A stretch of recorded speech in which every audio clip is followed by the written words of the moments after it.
moment and cut to Prayagraj, where the bulldozers haven't stopped rolling on the streets today as well. Now, after Zafar Ahmed, the authorities today are demolishing Safdar Ali's house, the visuals of which we are showing for our viewers. Safdar Ali is also a close associate of Atiq Ahmed. My colleague is joining us from the very space where this demolition exercise is being carried forward. Let's take a look. Safdar Ali वो अपने दो बेटों के साथ यहाँ पर रहता है। हालांकि सफदर अली ने कहा कि उसका अतीक अहमद से कोई संबंध नहीं है, लेकिन ऐसे ही घर नहीं तोड़ा जाता है और ये नोटिस दिया गया था। दरअसल जो तस्वीरें इस वक्त हम आपको दिखा रहे हैं, इसमें नोटिस दिया गया था 28 फरवरी को, और वो नोटिस की कॉपी भी न्यूज़ 18 इंडिया के पास है कि किस तरीके से यहाँ पर कहा गया था कि 2 तारीख को यहाँ पर ये घर ध्वस्त हो जाएगा। लेकिन इनका ये कहना है सफदर अली का कि इनको पहले नोटिस नहीं मिला और ऐसे में प्रशासन ने पूरा टाइम इनको दिया कि ये घर को ध्वस्त करें। अगर मैं कुछ और तस्वीरें आपको दिखाऊं, क्योंकि मेरे सहयोगी विकास दिखा रहे हैं, ये जो 2 मंजिला घर है ये यहाँ पर तोड़ा जा रहा है, लेकिन पूरी बैरिकेडिंग यहाँ पर की गई है। आप देखिए कि यहाँ पर 3 जेसीबी मशीन्स हैं और अब अगले पोर्शन को, ये ग्रिल को तोड़ते हुए ये आगे पिलर को तोड़ा जा रहा है। पिलर पर ये बुलडोजर चला है, बुलडोजर को जिसको मुख्यमंत्री योगी आदित्यनाथ ने एक ब्रांड बना दिया। और ये तस्वीर अलग इसलिए हो जाती है क्योंकि उमेश पाल का कत्ल होता है। उमेश पाल हत्याकांड का 7वां दिन है और आज इसमें दूसरे घर पर ये बुलडोजर चला है, जिसमें बिना नक्शा तो पास किए ये घर बना है। मानकों का ख्याल नहीं रखा गया है। उसके अलावा अतीक अहमद से करीबी अतीक अहमद को फायदा, और देखिए पूरी छत पर ये बुलडोजर चलता हुआ, यानी कि नींव तो कमजोर हो चुकी है और पूरे घर को ध्वस्त किया जा रहा है। पूरा काम ये पीटीए की देखरेख में हो रहा है। पीटीए यानी कि प्रयागराज विकास प्राधिकरण, और ये कार्रवाई उनकी तरफ से जारी है। न्यूज़ 18 इंडिया पर तस्वीरें हम आपको दिखा रहे हैं और ये इसके जरिए शासन प्रशासन ने अपने इरादे भी जाहिर कर दिए हैं। ये बुलडोजर चलता हुआ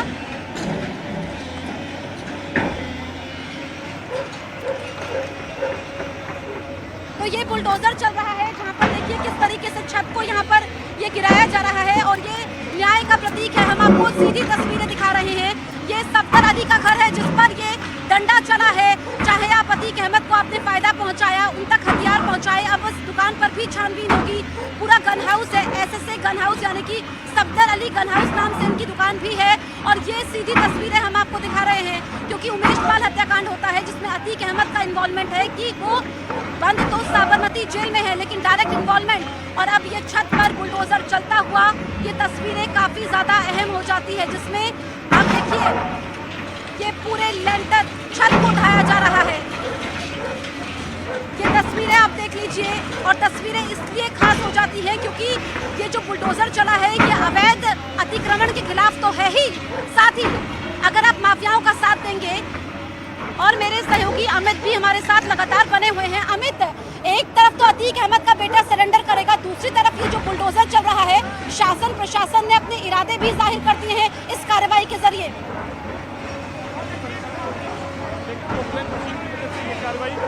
चंद मिनटों में अंजाम दे दी गई, यानी चंद मिनटों में ये कार्रवाई यहाँ पर हो गई। अब ये देखिए कि ये कार्रवाई होने के बाद यहाँ पर आप देख सकते हैं कि यहाँ पर किस तरह से ये कार्रवाई हुई है। अभी आगे ये कार्रवाई चल रही है, लेकिन अब ये बिल्डिंग थोड़ी देर में भरभरा कर इसका जो अगला हिस्सा है वो नीचे आ सकता है।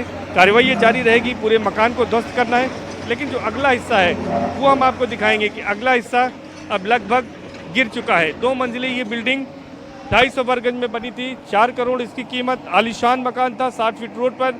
आप देख सकते हैं कि चारों तरफ यहाँ पर लोग अपने घरों की छतों पर इस पूरे कार्रवाई को अंजाम को देख रहे हैं, और अब कोशिश यही की जा रही है कि माफिया के इस मकान को पूरी तरह से जमींदोज कर दिया जाए। यानी कि इस बड़ी कार्रवाई को आज अंजाम दिया जा रहा है उमेश पाल हत्याकांड में। जी जी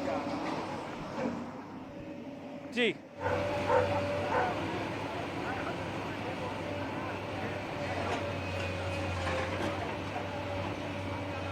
यहाँ पर नहीं कोई चीज़ मिली है हथियारों से संबंधित, चूँकि इनकी आर्म्स की दुकान है, तो आर्म्स की दुकान जानसेनगंज में है SSA के नाम से, तो वहाँ पर आर्म्स वगैरह रखते होंगे। घर पर इन्होंने नहीं रखा था और इनको सूचना थी।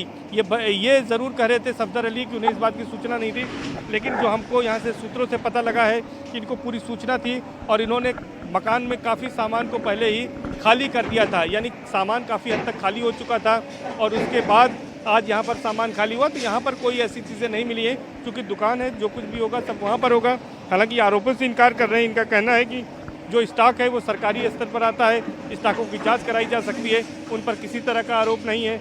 ये भी कहते हैं कि अतीक अहमद से उनका कोई कनेक्शन नहीं है, कोई उनकी संपर्क नहीं है। हालांकि जान पहचान की बात से उन्होंने इनकार नहीं किया कि बोले एक ही इलाके के लोग हैं, हम उनको जानते हैं, और बहानेबाजी इस तरह की बताई कि आप आए हैं, आपसे मुलाकात हुई, तो आपसे भी थोड़ी देर में जान पहचान हो जाएगी। बहुत ही होशियारी से अपने हर बात का जवाब सफदर अली यहाँ पर चला है। ये देखिए, ये बुलडोजर है, बाबा का बुलडोजर, और ऐसे में अपराधी जो है थर-थर कांपे। अपराधी कानून को अपने हाथ में लेने के बारे में सोचे नहीं, माफियाओं का राज ना हो।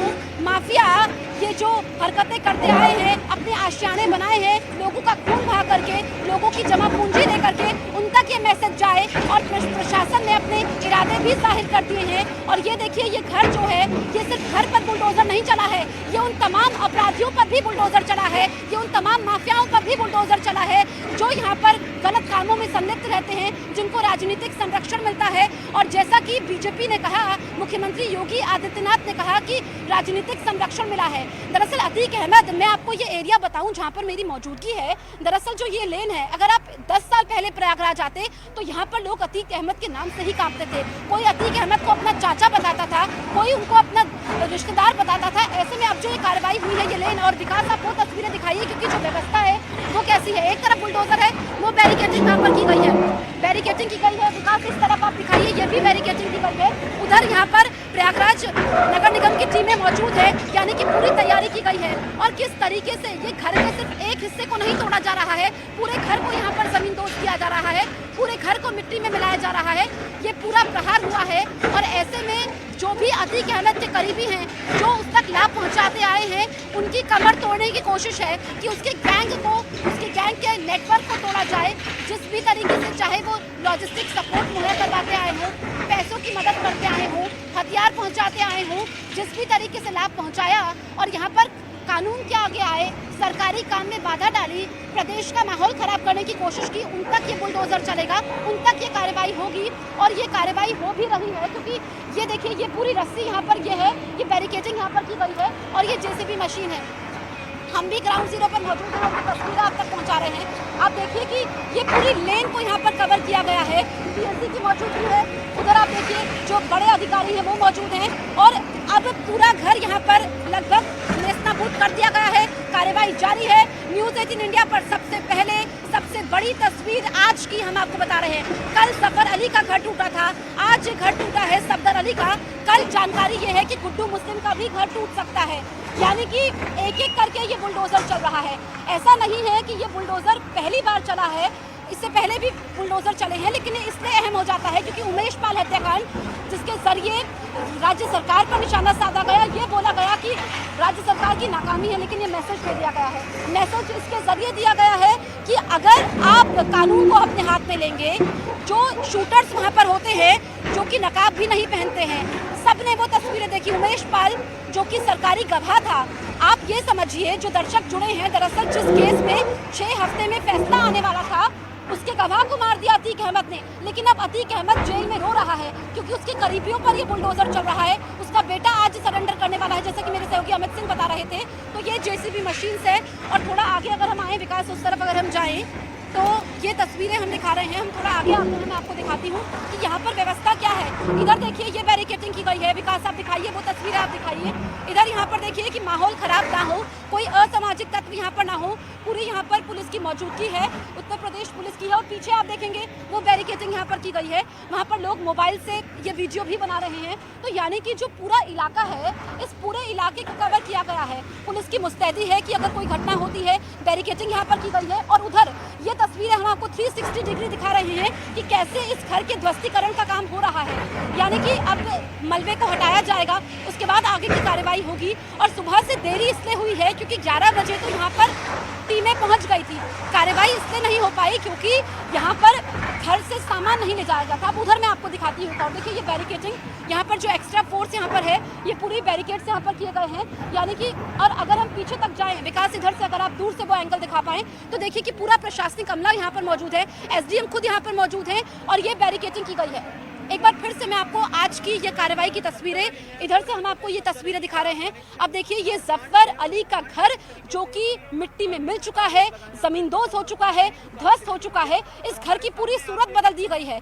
जो खूबसूरत घर था, जो उनका आशियाना था, लेकिन 2 मंजिला ये घर था, दरअसल नक्शा एक तो नहीं पास करवाया, और जो नक्शा जो करोड़ों की संपत्ति बनाई उसमें अतीक अहमद के गुर्गों को उसने हथियार सप्लाई किए। हालांकि जब न्यूज़ 18 इंडिया ने बातचीत की तो उन्होंने इस बात से साफ इनकार किया और उन्होंने कहा सफदर अली ने कि उनका कोई इस केस में इन्वॉल्वमेंट नहीं है।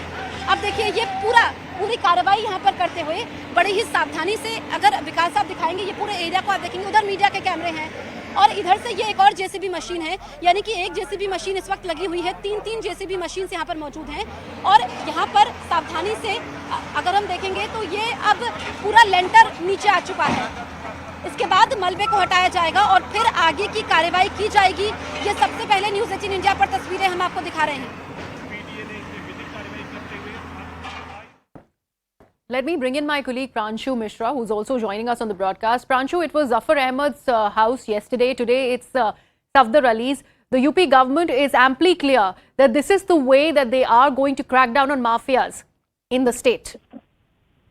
Yes, that's right. In fact, it is clearly an extension of Yogi Adityanath's very stern policy against the organized and the big mafia. So, the opposition has always also raised questions on the bulldozer policy, saying that ultimately whether the bulldozers have actually served the purpose or not, because the bulldozer policy is not a new one. It has been in vogue, in place right since 2017, and we have seen several instances. In fact, Atiq Ahmed's own house in the very same vicinity was demolished a few years back. There have been several demolitions done to Mukhtar Ansari's property. Vikas Dubey's properties were demolished, but the point the opposition says that despite demolition, the organized mafia, the big mafia, still continues to call the shots, and that's why the government's policy of encounter and bulldozer has failed. That is what the charge against the government is. But government clearly wants to demonstrate again on this point in the Umesh Pal murder case that anyone who is suspected of aiding the big gangs like Atiq Ahmed or Mukhtar Ansari will be dealt with strict force. Now, as our reporters on the ground were telling that, Safdar Ali may not be directly named as an accused in this entire Umesh Pal murder case, but the point is that the administration believes and of course has such evidences to believe that he has been in a close contact, a close, confidant of the Atiq Ahmed gang, was probably providing them some sort of logistical support or arms or ammunition support. And furthermore, the entire building, the house under question, was also illegally constructed and therefore it has been demolished. So it has been demolished technically on the grounds of being an illegal building without the approval from the Prayagraj Development Authority, but everyone can easily connect the dots that this demolition actually comes in because he's suspected to have some sort of connivance with the Atiq Ahmed gang. No, absolutely. And Pranshu, that's exactly my point here. Nobody is trying to, probably justify the presence of mafia in any state for that matter. But considering there is this killing that has happened in broad daylight, and packed the second day, there is a demolition taking place on the grounds of illegal constructions that have been brought up by these people who are in cahoots with the Atiq Ahmed gang. Do we not question the timing, and why wasn't it done earlier? Yes, that's right. In fact, even the authorities and the officers do recognize that the number of other buildings and residences in that very same area where this demolition is taking place is illegally constructed. And we all know that how, various development authorities across cities, the officers actually, are involved in corrupt practices, allowing and overlooking the illegally constructed buildings. So the point is that, this demolition at this point in time is clearly being linked to Atiq Ahmed's gang and the fact that Umesh Pal murder took place. Officially, no one is saying that, but the larger messaging is very clear that this demolition has been done technically on the ground that it is illegal, but basically because of the reason that the man concerned, the person to whom this property belongs, is suspected of having some sort of understanding or relation with the Atiq Ahmed gang. And then yet again, how does one read that statement that has been made by the Uttar Pradesh Chief Minister Yogi Adityanath, Pranshu, considering he made that gesture and made that dramatic statement that anybody who is associated with the mafia, unko mitti mein mila denge, and then you see this sort of a bulldozer action where the house is actually being doused to the ground and it's being put down to dust. So don't you think this is also a dramatic significance to the entire statement that the Chief Minister makes, and then you see these actions on the ground? See, definitely, in fact, right from day one, when Yogi Adityanath became Chief Minister in March 2017, he has pursued a very stern policy, encounter policy. So, the UP happens to be the state where maximum number of encounters have taken place. Every other day you hear this story or this news that, someone has been shot in leg and an encounter took place. There has been a very famous case of Vikas Dubey's encounter where many questions were raised. So, the point is very clear that administration does on the ground, administration behaves according to the desires expressed by the political masters, the Chief Minister, the government in this case. And Yogi Adityanath's line of action has been very clear. But the larger question here is that, these bulldozers have been out against the big criminals and mafia right from day one. For past 5-6 years, we have seen similar action happening. In fact, other states have, copied from the Yogi's model of bulldozer, and we have seen bulldozer action taking place even in states like Madhya Pradesh. But the point is, the opposition's argument is that whether this bulldozer policy has been ultimately successful, because had it been successful, probably Umesh Pal's sort of murder would not have taken place, where mafia and the Gunda elements were openly roaming around committing a daylight murder in presence of the CCTV cameras. But Yogi Adityanath clearly, still wants to pursue with his hard, push against the mafia, with his bulldozer policy, and that's the reason why, after his statement on the floor of Vidhan Sabha, where you rightly said, he said that, all this mafia would be, will be bitten to dust.